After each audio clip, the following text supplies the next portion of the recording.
घटस्थापना वगैरे नाहीये का तिकडे? काही जत्रा वगैरे नाहीये तुमच्या इकडे? आहे टीचर. घटस्थापना झाली. झालं, घरातली झाली, पण बाहेर ते असे मंडप बिंडप असतात तुमच्याकडे नाही का तसा काही कार्यक्रम? टीचर आम्ही मळ्यात राहतो. मळ्यात राहता? हो टीचर. मग तिथे काही असे म्हणजे आपल्या घराच्या आजूबाजूला सगळं असं शेत मळा असं आहे का? म्हणजे जंगल सारखं?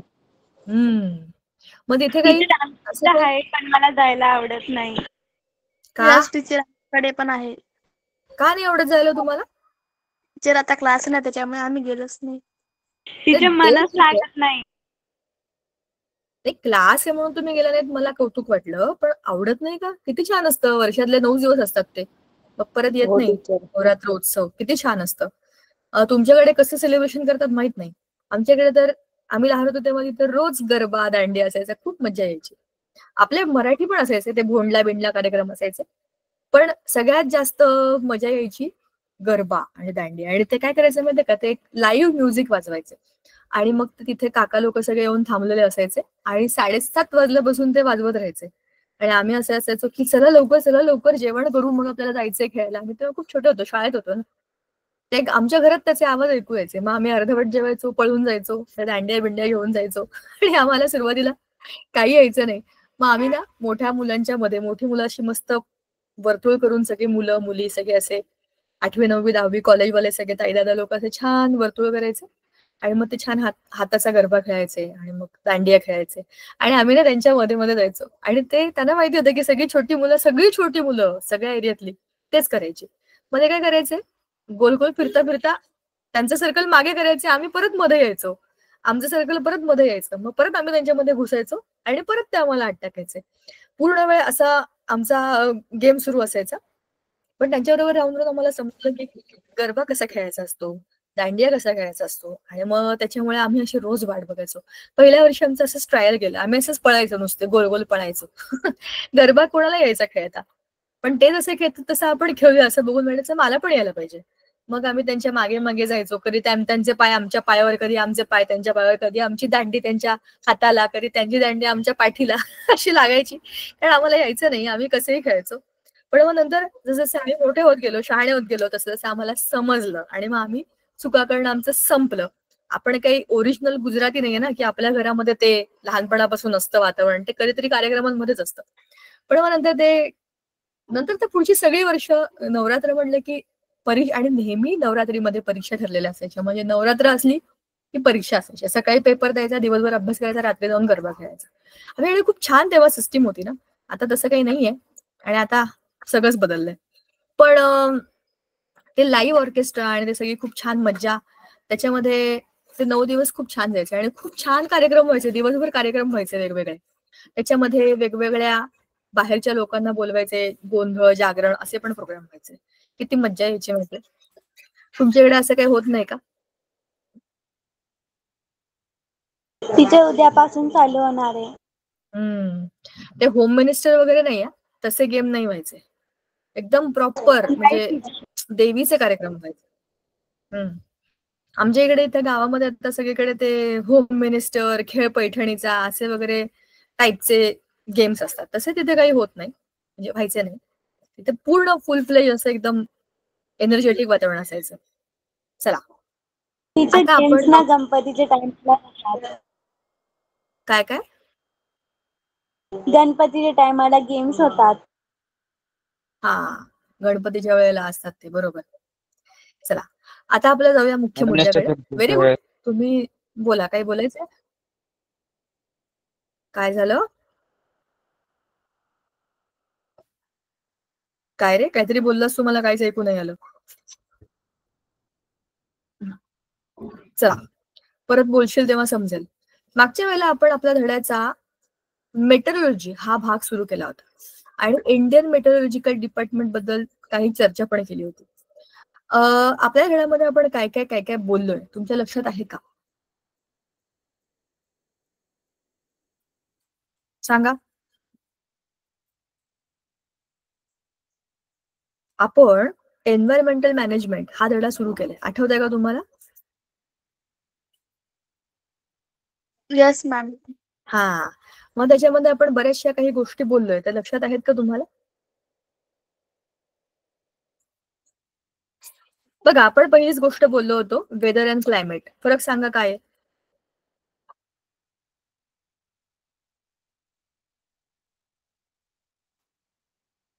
लवकर बोला, जे लक्षात आहे ते बोला. मॅम हवामानाबद्दल बोललोच आपण. हो, पण हवामान आणि वातावरण या दोन वेगळ्या गोष्टी असतात, हे पण बोललो होतो, आठवतंय का तुम्हाला? वेदर आणि क्लायमेट ह्या गोष्टी आपण खूप चांगल्या डिटेलमध्ये बोललो होतो. वेदर हे थोड्या वेळापुरतं असतं, थोड्या जागेपुरतं असतं, आणि climate is a big term. म्हणजे क्लायमेटिक कंडिशन मध्ये जेव्हा आपण बघतो तेव्हा तो खूप मोठ्या रिजनचा बऱ्याच दिवसाचा अभ्यास असतो, बरोबर की नाही? Weather and climate, weather is a temporary small जे काही एरिया त्याच्याबद्दलचं डिस्कशन आहे, but climate is a huge term, बऱ्याच वर्षांचा अभ्यास, बऱ्याच मोठ्या एरियाचा अभ्यास असं त्याच्यामध्ये होतो. चला, डोंट वरी, मी पीपीटी ऑन करते, सगळ्या पॉइंट्सना डिस्कस करू त्याच्यामध्ये. You can see all the things, we will revise it and then we will go to the last part of the lesson today. And this is the last lesson, so we are done with the syllabus. Environmental management, ecosystem, त्याचे review आपण बघितले होते. Ecosystem is the system around us which has biotic abiotic factor, their interdependence, our dependence on them, their dependence on us, food chain, food web, decomposers, producers, primary eaters, secondary eaters, they're all connected. There are types of ecosystems, ecosystems in water, aquatic ecosystems, ecosystems in air, ecosystems of microbes, ecosystems of desert areas, ecosystems of icy regions. जसं जसं climate बदलतं तसं तिथले ecosystem बदलते, तिथले कारण abiotic factors बदलतात. तुम्ही वाळवंटात गेलात की तिथले अबायोटिक फॅक्टर्स बदलणार आहेत ना, तिथे सगळे कमी पाण्याचे किंवा वाळू असलेले असेच सगळे अबायोटिक फॅक्टर्स आहेत. मग त्याच्यावरती डिपेंडंट असणारे बायोटिक फॅक्टर्स आपोआप बदलतात. So as abiotic factors change due to the change in the regions, the ecosystem automatically changes because there is adaptation, there is evolution. Two things go hand in hand. If you change the climates or if you change the situations in which the living things are staying, the living things also change themselves, and they slowly gradually change themselves into new variants of them. They get some new qualities, new properties, and then they adapt to the new change. Best example, Corona. Corona is the virus. We all have experienced it. जेव्हा तो आला होता तेव्हा lockdown लागला होता because we were not known how to deal with this virus. आपल्याकडे बाकी antivirus systems खूप आहेत, अँटीबायोटिक्स त्याच्यावरच्या होत्या, आणि त्या सगळ्या वापरून सुद्धा हा कोरोना व्हायरस कंट्रोलमध्ये आला नाही. म्हणजे this is something new which we don't know how to tackle. So त्याच्यावरती आपण आता नवीन नवीन सिस्टीम शोधायला सुरुवात केली होती. I am talking about the past tense when the corona was very new into the ecosystem of our world. आपल्या जगामध्येच तो सगळीकडे आला होता. It was a pandemic situation, entire world was suffering from it. त्यातल्या त्यात आपल्याकडे condition बरीच बरी होती. आपण जरा गरमीवाल्या एरियामध्ये राहतो, बरोबर, जिकडे टेम्परेचर खूप कमी होतं. अशा ठिकाणी त्या लोकांना पटापट फ्लू सारखी लक्षणं होती त्याची. त्याच्यामुळे नॉर्मल सर्दी झाली, कोरोना झाले, people were not even aware, आणि झालं तर मग कोरोना झालाय बहुतेक या भीतीमुळेच ते अर्धे गेले होते. तिथे आपल्याहून जास्त चांगल्या मेडिकल फॅसिलिटीज आहेत, आपल्याहून चांगले सोफिस्टिकेटेड हॉस्पिटल्स आहेत. Steel the situation was very pathetic. ह्याच्या उलट आपल्याकडे काही होत नाही, सर्दी 2 दिवसात बरी होते म्हणून अंगावर काढणारे आपण लोक आहोत. आपण खूप स्ट्रॉंग आहोत, आपली इम्युनिटी पण चांगली आहे, आणि आपलं क्लायमेट पण बरं आहे. सगळं आपल्याला जुळून आलं होतं. शिवाय आपल्या scientist were working on it. His new virus was a challenge to tackle. So त्याचा खूप अभ्यास केला, बारकाईने त्याची निरीक्षणं केली, त्याच्यावरती अभ्यास झाला, and then we develop the antivirus. म्हणजे जे काही आपण त्याच्यावरचं वॅक्सिन काढलं होतं, त्या वॅक्सिन मध्ये ते व्हायरस कंट्रोल करणं किंवा त्याच्यासाठी आपली बॉडी प्रिपेअर करणं, थोडक्यात अशी तयारी झाली. आपण सगळ्यांनी वॅक्सिन्स घेतले, त्याचे बूस्टर डोस घेतले, but the virus was very smart. त्याला समजलं आता ह्यांच्याकडे याची इम्युनिटी आली आहे का.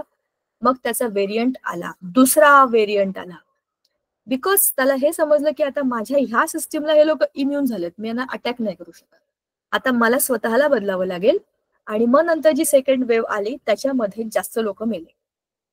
पहिल्यांदा लोकांना असं वाटलं होतं की काही नाही, गेला कोरोना, काही होत नाही.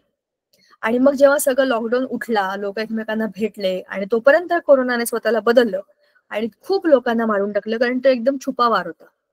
म्हणजे ठीक आहे, आपण करू शकतो मॅनेज, ह्याच्यामध्येच त्याने खूप लोकांना अटॅक केला, कारण की त्याने स्वतःला डेव्हलप केलं होतं. That was it's evolution. तो स्वतःला बदललं त्याने. It's a very small virus, just a unicellular, not even a living. बरोबर, लिव्हिंग नॉन लिव्हिंगच्या मधला आहे तो. सो असा तो असून सुद्धा तो स्वतःमध्ये चेंजेस करतो. Then think about the living things which are around us. They have change themselves so drastically, though it has taken huge time. कोणाच तरी माईक ऑन आहे, बंद करा. This is a long process of evolution. The life started with a single cell in the oceans. Then today you look at the variety, diversity of all the living things around you. Just look at the classification. Classification is very dangerous. एवढे types of animals आहेत, एवढे types of plants आहेत.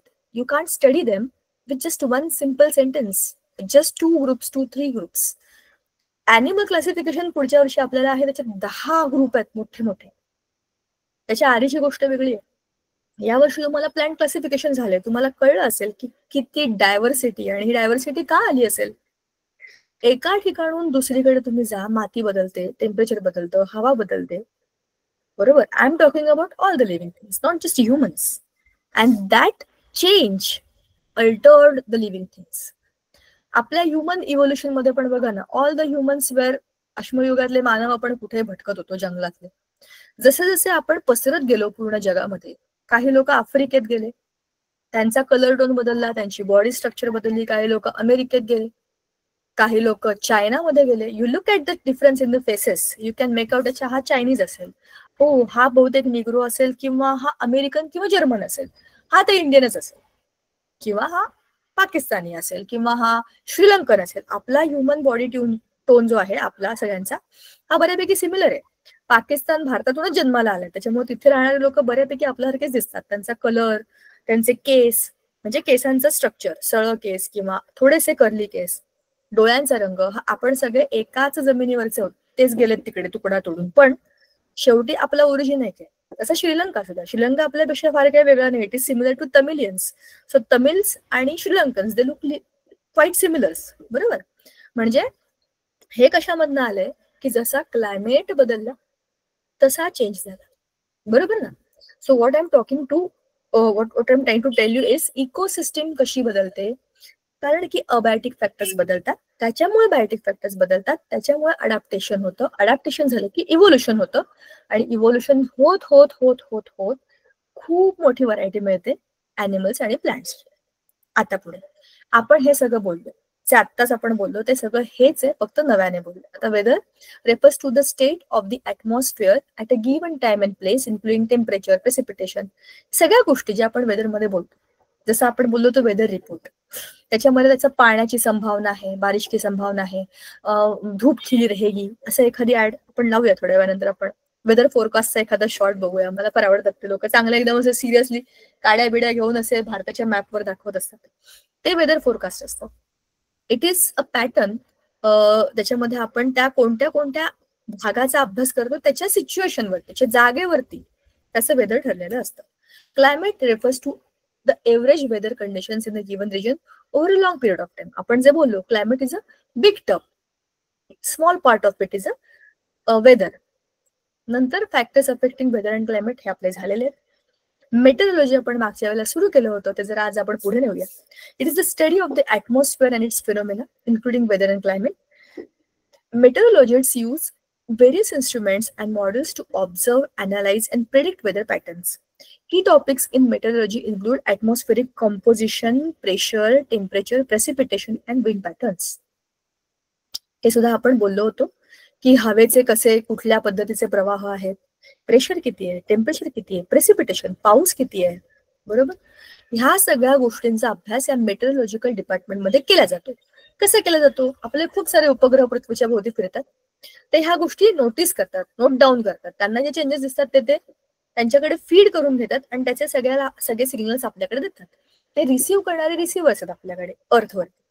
So this हे कसे आहेत आपले सगळे इकडे तिकडे फिरून, ते असतात ना असे आपले मित्र इकडे तिकडे फिरतात सायकलवरती, कुठे गावात काय चाललंय सगळं बघून येतात आणि आपल्याला घरी येऊन सांगतात, शाळेत सांगतात. सेम तसंच हे मित्रच आहेत आपले, पृथ्वीच्या आजूबाजूला फिरतात, कुठे कुठे काय काय चाललंय त्यांचं नोट डाऊन करतात, फीड करतात आणि पृथ्वीवर सिग्नल्स पाठवतात. आणि त्या सिग्नल्सवरनं आपण हे प्रेडिक्ट करतो की अच्छा इथे हे होणार आहे, इथे हे होणार आहे, इथे हे होणार आहे. आणि हे खूप फास्ट होतं. म्हणजे आज हा गेला, उद्या हा सांगेल असं होत नाही. ते त्यांना जे दिसतं ते लगेच पाठवतात आणि आपल्याला लगेच त्याच्यावरून प्रेडिक्शन करता येतं. खूप ऑटोमेटेड सिस्टीम्स असतात या. नाहीतर उद्या सुनामी यायची तर उद्याच समजेल, त्याने काल दिलेला मेसेज उद्या समजेल. एवढं स्लो काम नाहीये. एवढं स्लो काम असूच शकत नाही. त्याचा काय उपयोग आहे? आपल्याला आधी कळायला पाहिजे, बरोबर ना. आपल्याला फोरकास्ट करायचंय, आधी सांगायचंय काय होणार आहे, ज्याकरता आपल्याकडे आधी इन्फॉर्मेशन यायला पाहिजे. आता इंडियन मेट्रोलॉजिकल सिस्टीम आपण बोललो होतो, monsoon model and climate prediction. हे सगळे मुद्दे आपण बोललोय. सॉलिड वेस्ट मॅनेजमेंट हा लास्ट पार्ट आहे. मला त्याच्यासाठी तुम्हाला आधी जायचंय जरा पुस्तकात घेऊन. हा धडा आपण पुस्तकात फार पाहिलेला नाहीये. So let us go to the book. Last part, solid waste management, will be done today. Let's pay attention to the starting point of the lesson. आपण धडा पुस्तकात पाहिलाच नाहीये. We should know weather and climate. मी काय काय केलंय ते पटापट रिवाइज करणार आणि नव्या मुद्द्याकडे जाणार. वेदर अँड क्लायमेट आपण मराठी पुस्तकात पाहिलं होतं. त्याच्यामध्ये फक्त हवामान ही संकल्पना आहे. आपल्याकडे 2 आहेत, जे काय आपण आताच बोललोय. हे मात्र जरा बघूया आपण. Temperature, atmospheric pressure, sunlight, clouds, humidity, rainfall आणि विजिबिलिटी. विजिबिलिटी म्हणजे धुक्यातलं रस्त्यावरती आपल्याला दिसत नाही, अशी विजिबिलिटी कशा करता गरजेची असते? आकाशामध्ये विजिबिलिटी गरजेची आहे. जेव्हा आपण आपले एरोप्लेन चढतो किंवा अजून काही हेलिकॉप्टर्स असतात, आर्मीचे असतात स्पेशल, बरोबर, एअरफोर्सचे विमान असतात, त्यांना कळलं पाहिजे ना समोर काय चाललंय. Visibility is very important for them too. आणि आपल्याला तर रस्त्यावरती विजिबिलिटी पाहिजेच आहे. पण आपल्या एरियामध्ये विजिबिलिटी कशी असेल हे आपल्याला त्या क्लायमॅटिक फॅक्टर्स वरती डिपेंडंट असतं. सो ह्या सगळ्या काही गोष्टी आहेत, ह्या चांगल्या आहेत. पुस्तकात किती सोप्या दिल्यात बघा. चेंजेस इन वेदर आपल्याला माहिती असतात कसे असतात ते. सो हे सगळं आपण डिस्कस केलेलं आहे. अच्छा, 23 March is observed as the world meteorological day. जगातल्या मेट्रोलॉजिकल डिपार्टमेंट्सचं काम सेलिब्रेट करणारा हा दिवस आहे. ह्याच्याबद्दल तुम्हाला आणखीन काय समजतंय का बघा आणि मला पण सांगा. ठीक आहे. Think and discuss. Human progress is related to a conductive climate and geography. हे आपण आताच बोललो. Human beings have designed a time schedule for their lives based upon the centuries of climatic experiences. तुम्हाला आठवत असेल तर मागच्या वेळेला ह्या मुद्द्याला धरून मी तुम्हाला बोलले होते, या मेट्रोलॉजिकल डिपार्टमेंट पेक्षाही आपल्या गावातले जे म्हातारे आजी आजोबा असतात ते बरोबर सांगतात 4 दिवसांनी पाऊस पडेल. त्याच्या हिशोबाने त्यांनी त्यांचं टाइम शेड्यूल त्यांना माहिती असतं. आता पाऊस पडणार आहे का, मग मला पेरणी करायची. पेरणी करण्याची तयारी ते बरोबर त्यांच्या डोक्याने करत असतात. ते बाकीचे न्यूज ऐकतात, सगळी माहिती घेतात, पण त्यांचं प्रेडिक्शन हे खूपदा जास्त बरोबर असतं, कारण ते त्यांच्या अभ्यासावरती असतं. बरोबर. Scientist find it necessary to study climate in view of its effect on agricultural production. Importance of weather in the living world. Daily weather as also long-term climatic conditions influence human lifestyle directly or indirectly. Land, water bodies, plants and animals collectively form the natural environment on the earth. This environment is responsible for the development of organisms. आपण जे बोललो की काय परिणाम होतो, तर हाच परिणाम होतो. Our development, our evolution, all our stories are based on the weather. The climate of a particular region helps to determine the diet, clothing, housing, occupation, and lifestyle of the people in that region. For example, the characteristic lifestyle of Kashmiri and Rajasthani people. मी याच्यामध्ये add करणार होते कोकणी. आपल्याकडे कोकण विभागामध्ये म्हणजे महाराष्ट्राच्या कोकण किनारपट्टीवरती खूप पाऊस आहे, भात शेती होते. तिथे मासे खूप इझिली समुद्रातनं मासे मिळतात. इकडे त्यांचं तांदूळाची शेती असते. तुम्ही त्यांचं जेवण बघा, तांदळाची भाकरी, तांदूळ म्हणजे भात, त्यांचं नाश्ता भात, जेवण भात, रात्रीचं जेवण भात, भाताचे पदार्थ. ते घावण करतात, त्यांचे आंबोळे असतात, जसं आपलं डोसे असतात ना, त्यांचं सिमिलर पॅटर्न आहे आंबोळी. त्याच तांदळाचं ते आणखीन तांदूळ असे त्यांच्याकडे आणखीन फणस बिणस असे पण फ्रुट्स आहेत, वेगळे फ्रुट्स आहेत. मोस्टली त्या बाजूला खूप असतात. काजू आणि फणसाची तिकडे अशी लांब लांब पर्यंत खूप झाडं असतात. म्हणजे आपण रस्त्यावर फिरायला जरी गेलो ना कोकणाच्या दिशेने, तशी आपल्याकडे रस्त्यावरती आंब्याची झाडं असतात, तशी त्यांच्याकडे काजूची झाडं असतात. त्याला काजू लागलेले असतात, तसं फळ असतं आणि त्याला खाली काजू असं उलट कंदिलासारखं. तर ती वेगळ्या पद्धतीची झाडं असतात. तर त्यांच्या लाईफस्टाईलमध्ये त्या गोष्टींचा समावेश होतो. डाएट, ह्या कोकणी माणसाला तुम्ही म्हणाल भरलं वांग करा, बाजरीची भाकरी करा, अमुक करा, तांबडा पांढरा रस्सा करा, तर म्हणाले काय फालतूपणा आहे, ये हमसे नाही पचेगा ये हमको. त्यांचे मोदक उकडीचे मोदक असतात, आपल्याकडे तळणीचे मोदक असतात. उकडीच्या मोदकांना उकडच तांदळाच्या पिठाची करतात, बरोबर ना. तर सांगायचा मुद्दा, जिथे जे पिकतं तिथे ते खाल्लं जातं. राजस्थानी लोकांचं जेवण हे वेगळं आहे, त्यांच्यासारखं रंगीबेरंगी आहे. काश्मीरी लोकांचं जेवण हे वेगळंच आहे, तिथे वेगळ्याच पद्धतीचं. तिथे आपण जसं चहा घेतो तसं काश्मीरमध्ये काश्मीरी कावा पितात. तो प्यायला होता मी, काश्मीरी कावा. म्हटलं काय बघूया आपण. तसा काळ्या काळ्या रंगाचा, असा आपण जसा काड्या घेतो ना तसा काश्मीरी कावा फेमस असतो तिथला. असं वेगळ्या वेगळ्या ठिकाणचं फूड हे वेगवेगळं असतं. क्लोदिंग तुम्हाला तर माहिती आहे, India has the beautiful diversity and beauty in all the types of clothes. आता नवरात्र आहे, आता हा तर रंगीबेरंगी कपड्यांचा सण आहे. आज पांढरा रंग, उद्या आणखीन कोणता रंग, आणखीन कोणता रंग. आपण 9 दिवस असे कलर सेलिब्रेट करतो जनरली, ठीक आहे. Salinity of marine water, formation of oceanic currents, water cycle, etc. are all related to various weather and climatic factors. Various climatic factors bring about the weathering of rocks in the Earth's crust. Climate plays a very important role in the formation and enrichment of the soil. Microbes in the soil play an important role in the formation of organic materials. This process depends upon various climatic factors. Thus, it is very clear that the study of meteorology is very important from the point of view of human life. काय याचा अभ्यास करायचा आपल्याला? आपल्याला आपल्या मातीचं study करायचंय, त्याच्याकरता काहीतरी काम करायचंय. आपल्याला आपल्या रॉक्स, अर्थ क्रस्ट ह्याच्याबद्दल माहिती असायला पाहिजे. आपल्याला ओशनिक करंट्स, वॉटर सायकल ह्यांची माहिती असायला पाहिजे. कधी काय होतं, भरती कधी, ओहती कधी, हे माहिती असायला पाहिजे असतं. सॅलिनिटी ऑफ मरीन वॉटर, किती हे पाणी सलाईन आहे, म्हणजे किती याच्यामध्ये मिठाचं प्रमाण आहे. Microbes in the soil play an important role in the formation of organic material. बरोबर आहे ना. वेगळ्या वेगळ्या क्लायमॅटिक फॅक्टर्समुळे तिथे मायक्रोब्स वेगळे वेगळे असतात. तर त्याच फॅक्टर्सना माहिती असलं तर आपल्याला त्या मायक्रोब्सची पण चांगली माहिती मिळेल. म्हणूनच आपल्या लाईफवरती ह्या सगळ्या क्लायमॅटिक फॅक्टर्सचा खूप जास्त इम्पॅक्ट आहे. And that is why it is there for us to study. ठीक आहे. While ascertaining the climate of a particular region, a review of earlier studies of various aspects of climate is very important. Most centuries in the world have established meteorological departments for making and recording such observations. खूप जुने खूप आधीचे सगळे records ठेवलेले असतात, त्याचा study केला जातो आणि मग प्रेडिक्ट करतात 200 वर्षांनंतर पुन्हा एकदा अशी परिस्थिती येईल. कारण आधीच्या 400 वर्षापूर्वी 200 वर्षांनंतर येईल असं सांगितलं होतं आणि ते आलं होतं. असं काहीतरी त्यांच्याकडे काहीतरी पुरावा असतो त्या गोष्टीचा. These departments have observatories which are equipped with modern instruments and technology. If present climatic conditions are analyzed with reference to the past climatic conditions, we can predict the climatic change of the future. मागचा अभ्यास, आत्ताचा अभ्यास चांगला केला तर उद्या काय होणार हे सांगता येऊ शकतं आपल्याला. However, as climate is the net result of complex mixture of various atmospheric factors, forecasting it is very complicated and difficult. हे जे तुम्हाला मागे बोलले होते ना ते तेच आहे. ह्या डिपार्टमेंटच्या कामाबद्दल लोकांचं जे होतं की चाललं पण आहे काम आणि काही टेन्शन पण नाहीये, अशा पद्धतीचं ते त्याच्यावरतीचे जोक असायचं. कारण की ते काही कॉम्प्लिकेटेड आहे ना, 3-4 वेगवेगळ्या गोष्टी एकमेकांना लिंक्ड असतात आणि त्याच्यावरती अवलंबून असतं की हा फोरकास्ट आहे. It can go wrong as well. होऊ शकतं असं. एक मिनिट. हा झालं सुरू. Forecasting is very easy for places where climatic changes are slow and of a limited nature. म्हणजे जिकडे हे क्लायमेटिक चेंजेस हळूहळू होतात, माहितीतले असतात, छोटा एरिया आहे, तिकडे हे आपल्याला चांगलं करता येऊ शकतं.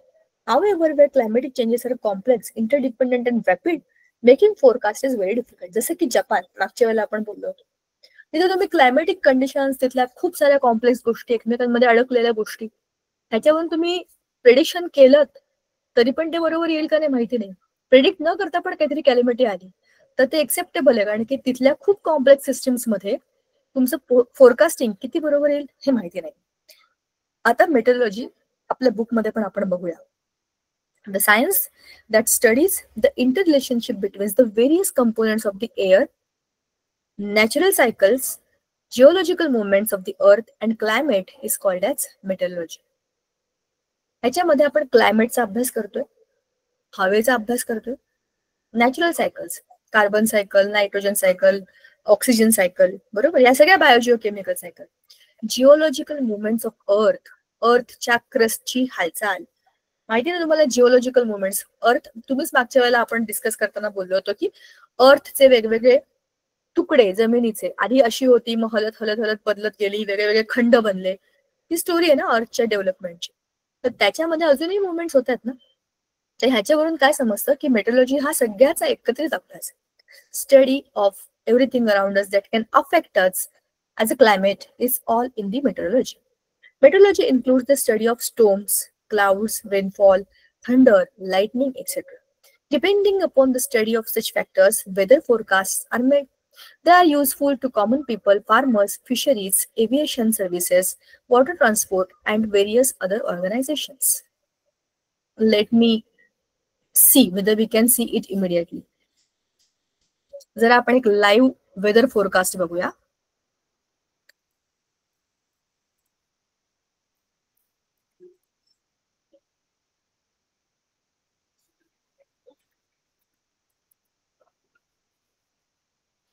टुमॉरोचं बघू ना आपण. हिंदी.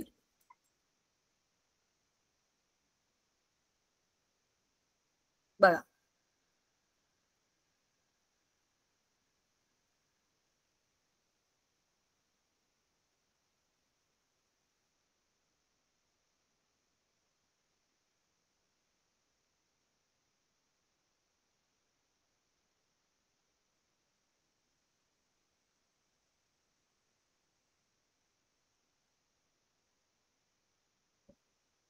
ठीक आहे.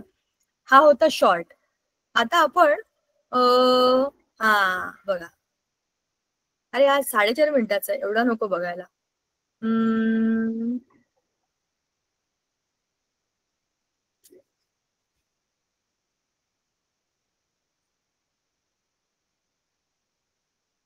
9 days ago. नाही, आपल्याला आत्ताच पाहिजे. हे बघा, बीड जिल्ह्यात ढगफुटी. 4 तासा आधीची न्यूज आहे.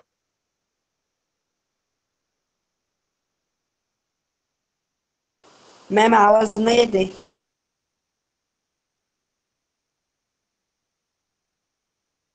तुम्हाला आवाज येत नाहीये? थांबा, मी शेअर करते स्क्रीन.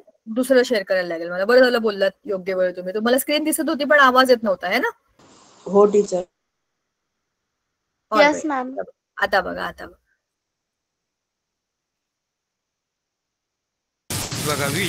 बीड जिल्ह्यात ढगफुटी झाल्यामुळे पिकांना फटका बसलेला आहे. गेवराई तालुक्यातील बेलगाव इथं सोयाबीन, तुरीचं पीक पाण्याखाली गेल्यानं मोठ्या प्रमाणात नुकसान झालेलं आहे. अशात शेतकऱ्यांनी मदतीची मागणी केलेली आहे. नुकसानीचे पंचनामे करून तत्काळ मदत करा अशी मागणी यावेळेस त्यांनी केलेली आहे.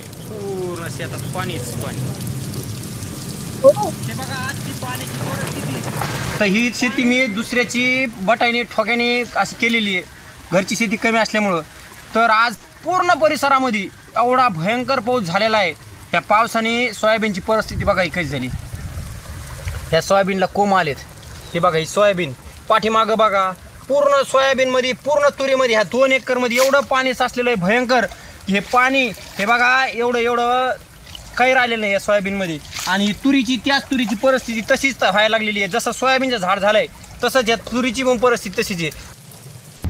आता isakal.com आहे देशातील. किती डेंजरस आहे ना. तो खाली बसला होता पाण्यामध्ये. हो टीचर, बसलेला होता ना. Yes ma'am. म्हणजे केवढं पाणी होतं यार तिकडे. आणि एवढ्या पाण्यामध्ये शेतीची नुकसान.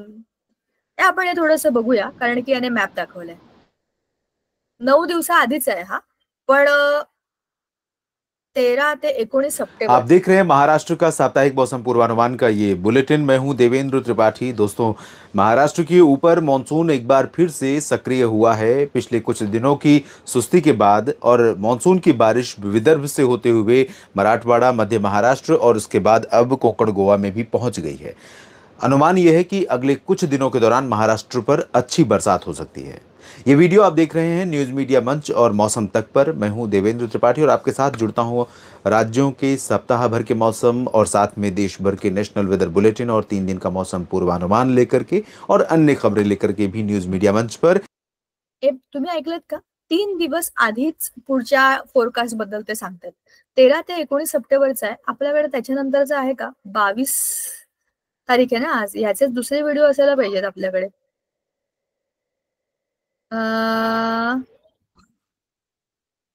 आप देख रहे हैं महाराष्ट्र का साप्ताहिक मौसम पूर्वानुमान का ये बुलेटिन। मैं हूं देवेंद्र त्रिपाठी। दोस्तों, महाराष्ट्र के ऊपर मानसून एक बार फिर से सक्रिय।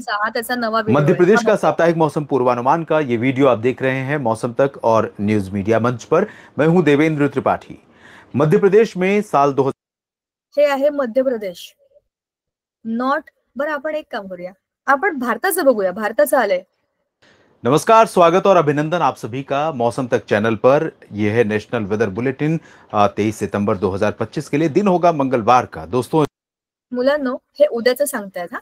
उद्या मंगळवार आणि पूर्ण भारतातलं मौसम पूर्वानुमान. दिन किस तरह का मौसम देश भर में हमें देखने को मिलेगा, इसकी जानकारी लेंगे। सबसे पहले अगर सैटेलाइट तस्वीरों की झलक लें तो जो बंगाल की खाड़ी पर कम दबाव का क्षेत्र बना है, उसका प्रभाव, उसका असर हमें पूर्वी और मध्य भारत तथा इससे सटे साउथ पेनिनसुलर रीजन पर दिखाई पड़ने लगा है। इससे पहले से भी इन क्षेत्रों में बादल बन रहे थे। कई जगहों पर बरसात इस रीजन में हो रही थी, ऐसा नहीं है कि नहीं हो रही थी। जबलपुर और भोपाल तक बादल थे, सागर, सतना, सिंगरौली और सीधी तक बादल थे। साथ में इधर बेंगलुरु तक बारिश हो रही थी। लेकिन इस समय जो बादल हैं, जो पैच, जितना स्ट्रॉन्ग पैच है, जो कह सकते हैं कि इन बादलों का जो प्रभाव इस समय होगा या आने वाले समय में होगा, वैसा प्रभाव पिछले दिनों में नहीं था। इसकी वजह बंगाल की खाड़ी पर बना ताजा नया वेल मार्क लो प्रेशर एरिया है, जो धीरे धीरे। आता आपण काय बघतोय का, बंगालच्या खाडी इथे आपल्या बाजूला, इकडे जिकडे पश्चिम बंगाल आहे त्याच्या बाजूला बंगालची खाडी आहे आपली, बरोबर. समुद्राच्या त्या भागामध्ये जिकडे कमी दाबाचा पट्टा आहे, कमी दाबाचा पट्टा म्हणजे दाब कमी आहे, हवेचा दाब कमी आहे. जिकडे दाब कमी आहे तिथे जास्त दाबाकडची हवा येत असते, बरोबर. त्याचा परिणाम बाकी कुठे कुठे कसा होतोय ते बघा. और गहरा सकता है और प्रभावी हो सकता है, और इसका प्रभाव भारत के कई राज्यों पर दिखाई पड़ सकता है। और यही सिस्टम जब तक अपना प्रभाव दिखाता रहेगा, उसी दौरान 25 सितंबर के आसपास संभावना है कि बंगाल की खाड़ी पर एक नया कम दबाव बनेगा। और वो जो सिस्टम होगा उसका प्रभाव भी हमें मध्य और इससे सटे हुए साउथ पेनिनसुलर रीजन, पूर्वी भारत और उसके बाद कुछ उत्तर भारत के भागों पर भी दिखाई पड़ेगा। यानी सितंबर के आखिरी कुछ दिनों के दौरान और अक्टूबर के शुरुआती दिनों में हमें उत्तर भारत के भागों पर भी बरसात दिखाई पड़ सकती है। फिलहाल अभी जो सिचुएशन है उसके अनुसार किस तरह की बरसात अगले 24 घंटों में देश में होगी उसकी बात करेंगे। और साथ में एक ताज़ा अपडेट ये है कि पंजाब और हरियाणा के कुछ और भागों से मॉनसून वापस लौट गया है। साथ में राजस्थान में थोड़ा पीछे हटा है और गुजरात में भी पीछे हटा है। गुजरात में अगर देखें तो यहाँ पर वेरावल में पहुंच गई है मॉनसून की वापसी की लाइन, और उसके बाद राजस्थान में आगे बढ़ते हुए इस तरह हरियाणा में रेवाड़ी और इधर पंजाब की तरफ अगर देखें तो यहाँ पर तरन तारण, जो भटिंडा तक बनी हुई थी, वो अब तरन तारण तक पहुंच गई, जहां से मॉनसून वापस लौट गया है। हवाएं लगातार पश्चिमी दिशा की उत्तर प्रदेश तक पहुंच रही हैं और पटना और सिंगरौली, जबलपुर, भोपाल, इन सभी जगहों पर जो साफ आप देख रहे हैं आसमान, वहां पर बंगाल की खाड़ी की मॉइस्चर वाली हवा नहीं पहुंच रही है। मॉइस्चर वाली यानी नमी वाली हवाओं का प्रभाव बादलों के रूप में और बरसात के रूप में दिखाई पड़ता है। ड्राई विंड्स का प्रभाव आसमान साफ और शुष्क मौसम, बढ़ते हुए तापमान के रूप में इस समय दिखाई पड़ता है। खासतौर पर दिन का तापमान, रात का तापमान इन परिस्थितियों में गिरता है, तो रात का तापमान बेहतर रहेगा, दिन का तापमान थोड़ा बढ़ रहा है और बढ़ेगा भी। तो आता आपण बघितलं होतं कमी दाबाचा पट्टा, जास्त दाबाचा पट्टा. नंतर आपण बघितलं होतं आकाश, म्हणजे मोकळं आकाश, शुभ्र आकाश, हवा बिवा जे व्यवस्थित चालले, ढग नाहीयेत आणि कुठे कुठे ढग आहेत. आता ते दाखवतात तापमान. बघा, शुरुआत अगर मध्य और दक्षिण भारत से करें तो यहाँ पर इम्पैक्ट हम देख सकते हैं। जो कोस्टल रीजन है, पूर्वी घाट, यहाँ पर पंबन और चेन्नई, पुदुचेरी, साथ ही साथ तंजावुर, कडलूर से लेकर के नेल्लोर, बापतला और विशाखापट्टनम, कलिंगापट्टनम, आंध्र प्रदेश और तमिलनाडु के मैक्सिमम कोस्टल लाइन पर एक्टिविटी होने की संभावना है। हल्की से मध्यम बौछारें गिरेंगी, तेज हवाएं चलेंगी, ऊंची लहरें कोस्टल एरियाज में उठ सकती हैं, तो यहाँ पर सावधान सतर्क रहना होगा। तमिलनाडु के आंतरिक रीजन और केरल तथा लक्षद्वीप में भी कुछ कुछ जगहों पर बरसात होने की संभावना है। इंटेंसिटी बहुत ज्यादा नहीं रहेगी, मुख्यतः हल्की बारिश, कहीं कहीं पर मध्यम बौछारें थोड़े समय के लिए। और दक्षिणी आंतरिक इलाकों में कर्नाटक में, साथ ही आंध्र प्रदेश के रायलसीमा, दक्षिणी आंतरिक जो तटवर्ती हिस्से के पास का हिस्सा है, यहाँ पर भी स्कैटर्ड लाइट रेन यानी छिटपुट जगहों पर हल्की वर्षा की संभावना यहाँ पर भी रहेगी।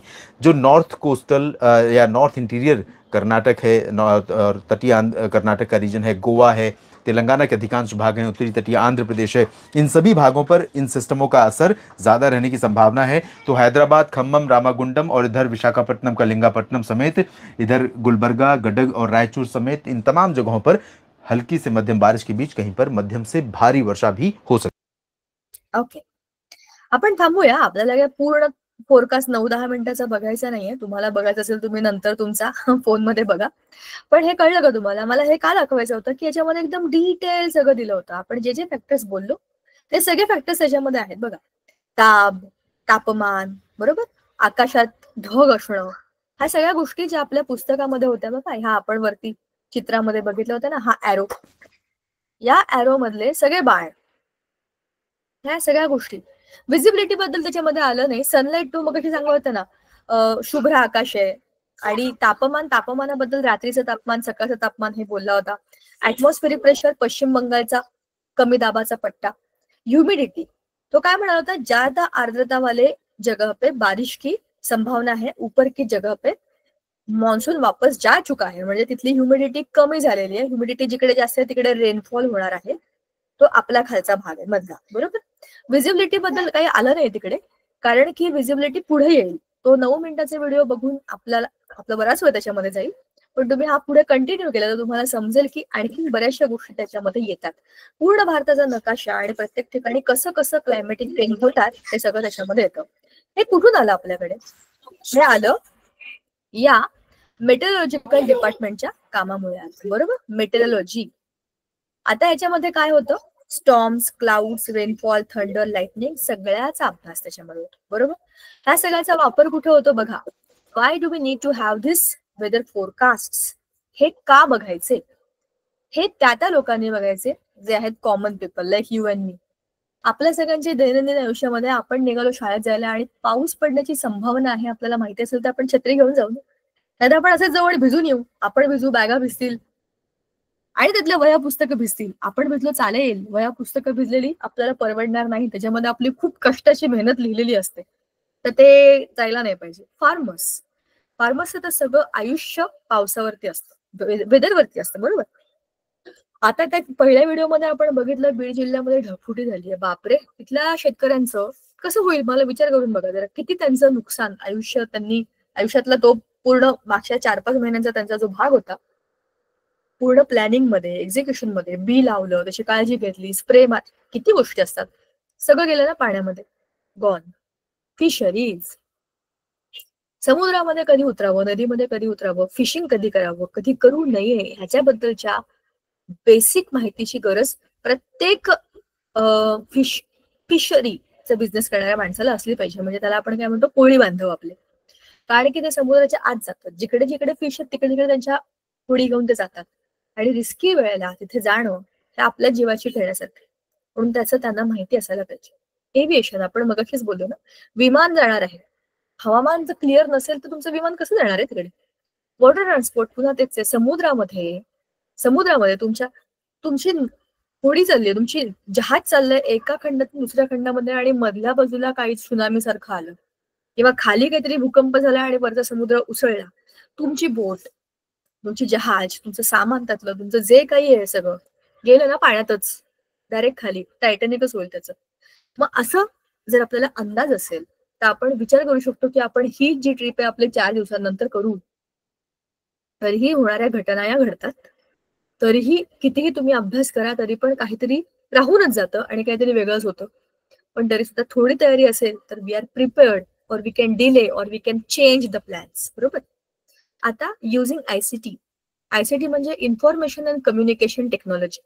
With the help of various search engines on the internet, search for links giving information about the following institutes and prepare a report based on the information about WMO, World Meteorological Organization, Indian Institute of Tropical Meteorology, National Oceanographic and Atmospheric Administration.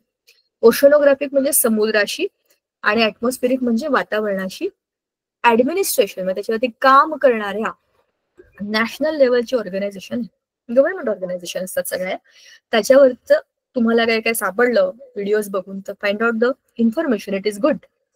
आपण बोललो होतो की 23 March World Meteorological Organization was established by the United Nations Organization on 23rd March. This organization plays an important role in food security, water management, and transportation and communication. आपल्या अन्न आणि पाण्याचा प्रश्न जो आहे तो क्लायमेट वरती खूप मोठ्या पद्धतीने अवलंबून आहे. आत्ताच्या व्हिडिओमध्ये आपण बघितलं की पाण्याची हालत खराब आहे आणि अन्नाची हालत खराब आहे. जिथे ढगफुटी झाली तिथल्या लोकांना कसं काय चांगलं शुद्ध प्यायचं पाणी मिळेल? सगळ्या पाण्यामध्ये ते पावसाचं पाणी, चिखलाचं पाणी, घाणीचं पाणी जर सगळं मिक्स झालं असेल तर प्यायच्या पाण्याची बोंबच आहे ना. वॉटर मॅनेजमेंट, फूड मॅनेजमेंट, जिथे पूर आलाय, ज्या गावांचे संपर्क तुटलेत त्या लोकांना तुम्ही जेवण कसं देणार आहे? त्यांच्या घरातलं सगळं उद्ध्वस्त झालंय, तेच कुठे दुसरीकडे थांबलेत. Food management, water management, transportation आणि कम्युनिकेशन ह्या सगळ्या महत्वाच्या गोष्टी आहेत आणि याच्यावरतीच हे मेट्रोलॉजिकल ऑर्गनायझेशन वर्ल्ड वाईड काम करतं. आता इंडियन मेट्रोलॉजिकल डिपार्टमेंट आपल्याकडे इट इज फाउंडेड बाय ब्रिटिशांनी काही चांगल्या गोष्टी केल्या, त्यांनी स्वतःसाठी केल्या होत्या. आपला भलं व्हावं वगैरे अशा उद्देशाने त्यांनी काही केलं नाही. ते काही आपल्यासाठी इथे आलेच नव्हते, ते त्यांच्यासाठी चालू होते. त्यांच्या देशामध्ये व्यापार करावा आणि आपल्या देशातल्या सगळ्या चांगल्या गोष्टी तिकडे न्याव्या या उद्देशानेच ते आले होते. नंतर ते आपल्यावरती राज्य करायला लागले. त्याला कारण आपणच मूर्ख आहोत आणि आपला समाज आधीपासून विभक्त आहे. ह्याचं त्याच्याशी पटत नाही, त्याचं याच्याशी पटत नाही आणि अशा लोकांना कंट्रोल करणं खूप सोपं असतं. एकमेकांशी भांडण लावा आणि बसा तुम्ही बोंबलात, आम्ही तुमचे राजे. त्यांनी तेच केले आणि अजूनही आपल्याला काही फार अक्कल आलेली नाही, आपण अजूनही तेच करतो. बरोबर.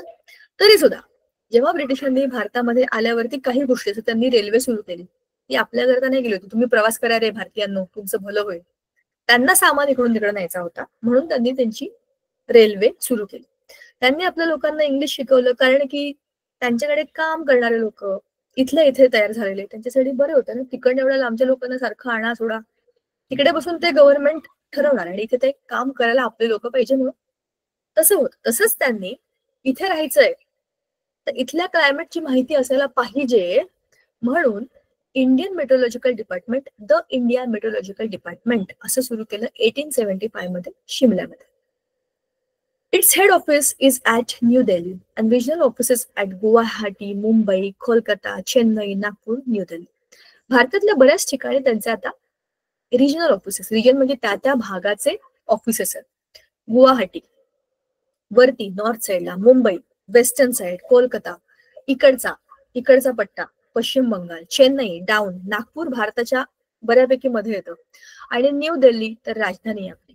Maps are prepared every day which indicate the daily predictions about the weather. Such maps are prepared and published twice in every 24 hours. 24 तासात ते दोनदा पब्लिश केले जातात.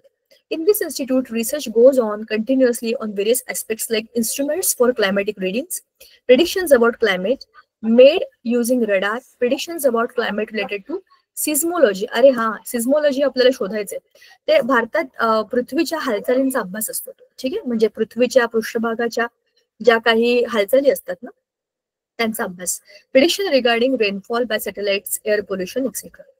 The India meteorological department provides important information regarding weather and climatic conditions to other departments like aviation, shipping, agriculture, irrigation, marine oil exploration and production etcetera. ह्यांची माहिती भल्या आपल्याला रोजच्या रोज घ्यायची गरज नाही. दिवसातनं 2 वेळा त्यांचे रिपोर्ट येतात. तुम्हालाही वेळ नाही मलाही वेळ नाही ते बघत बसायला. पण काही लोकांचे बिझनेसच त्याच्यावर जातात. एव्हिएशन इंडस्ट्री, मरीन इंडस्ट्री, ह्या सगळ्या लोकांना त्यांचे डेली दिवसातले 2 जे आहेत रिपोर्ट ते बघावे लागतात. त्याच्यावरती अवलंबून आहे की विमानं सोडायची की नाही, ट्रेन सोडायच्या की नाही, शेतीच्या लोकांना काय माहिती द्यायची, शिपिंग मध्ये काय करायचं, ह्या सगळ्याची माहिती त्यांना असायला पाहिजे कारण की ती त्यांच्या डे टू डे बिझनेसशी रिलेटेड असतात.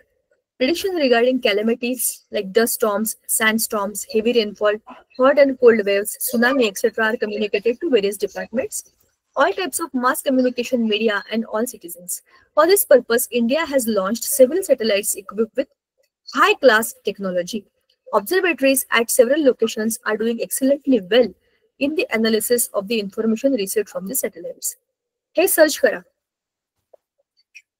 आणि त्याच्यावरती तुम्हाला समजेल की काय काय चेंजेस त्याच्यामध्ये असू शकतात आणि काय काय इन्फॉर्मेशन आपल्याला मिळते. ठीक आहे. Monsoon model and climate prediction, हा खूप महत्वाचा मुद्दा आहे. The tradition of forecasting the monsoon season in India is older than 1000 years. After the famine of 1877, H.B. Blanford, the founder of IMD, Indian Meteorological Department, had made such a prediction for the first time, taking the snowfall in Himalayas as a parameter for this prediction. In this decade of 1930s, the then director of IMD, Sir Gilbert Walker, had underlined the relationship between various worldwide climatic factors and the Indian monsoon, and based on available observations and previous recordings related to the relationship, he put based on available observations and previous recordings related to the relationship. किती मोठं वाक्य. He put based forth a hypothesis regarding the nature of monsoon. बघा, हे सगळं काय आहे?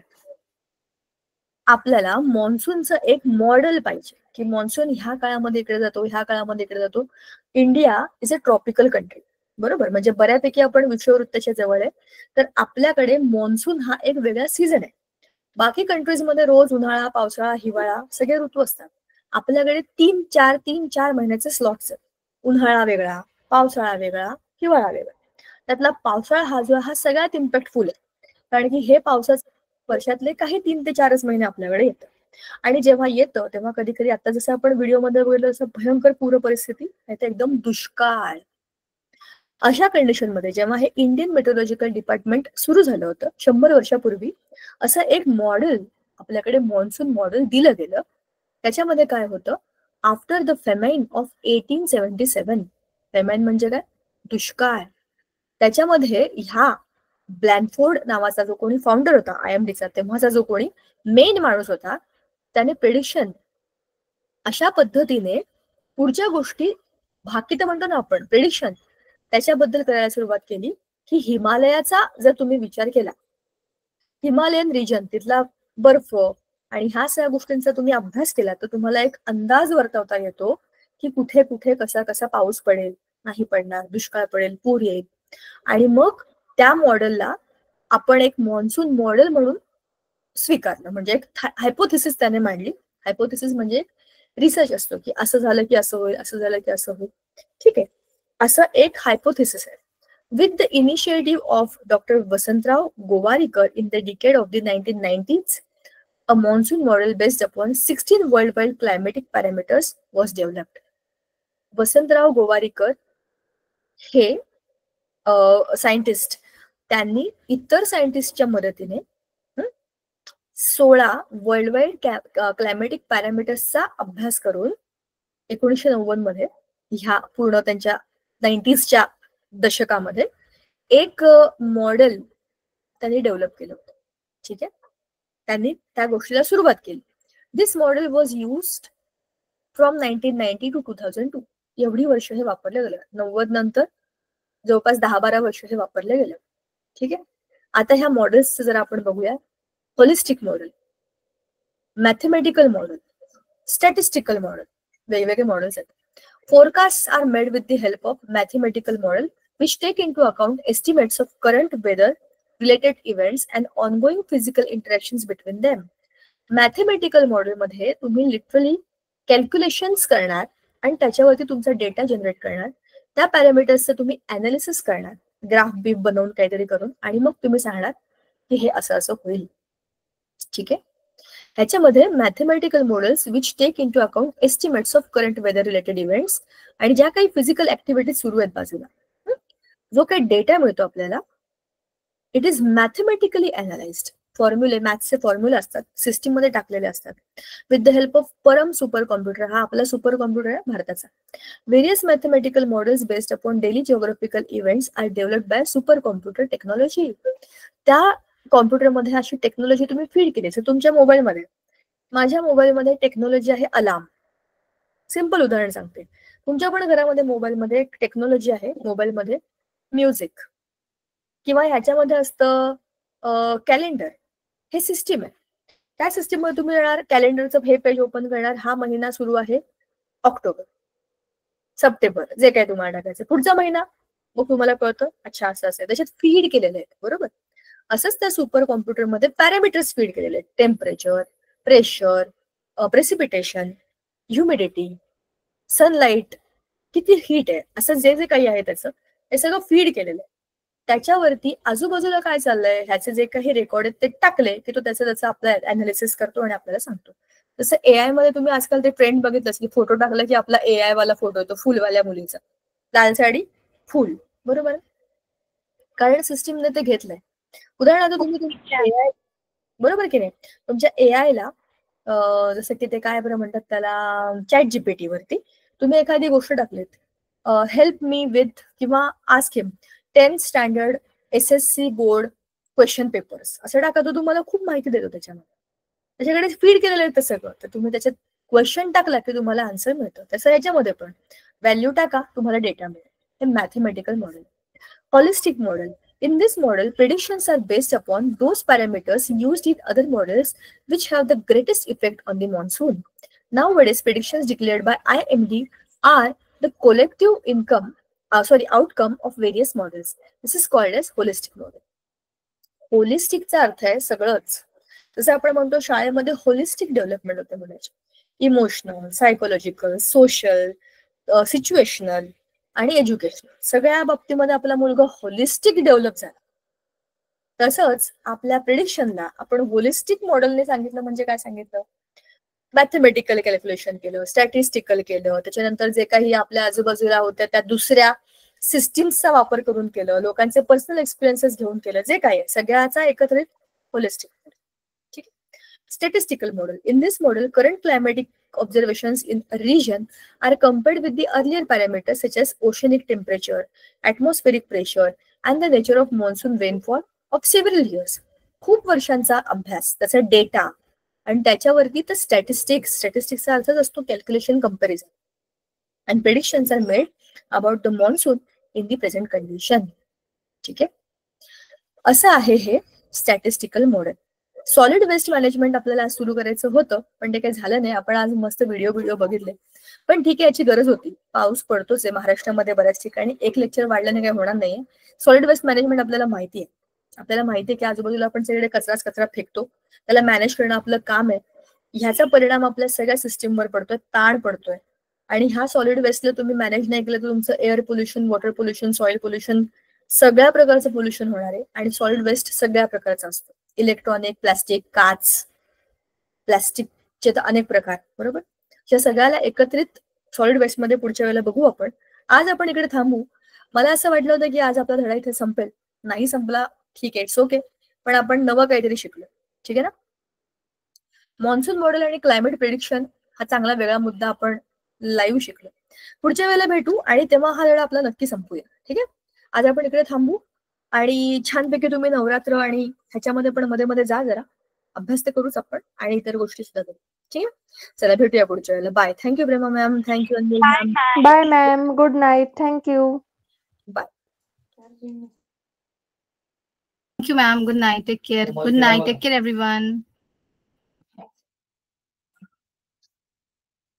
हाँ, नक्की दिक्कत है.